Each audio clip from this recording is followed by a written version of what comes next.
কুমিল্লা বুড়িচং উপজেলার 4টি ইউনিয়ন ময়নামতি, মোকাম, ভাড়েল্লা উত্তর ও ভাড়েল্লা দক্ষিণ ইউনিয়নের সমন্বয়ে আলাদা ময়নামতি উপজেলা বাস্তবায়নের দাবি জানানো হয়েছে। এ দাবি আদায়ে 4 ইউনিয়নের বিভিন্ন শ্রেণী পেশার প্রতিনিধি সমন্বয়ে ময়নামতি উপজেলার বাস্তবায়ন কমিটি ঘোষণা করা হয়েছে।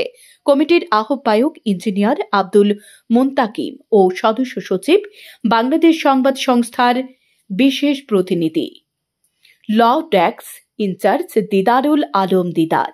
ময়নামতি বাজার জামি মসজিদের সামনে শনিবার 16 নভেম্বর নতুন উপজেলা বাস্তবায়নের দাবিতে সংবাদ সম্মেলনের আয়োজন করা হয়।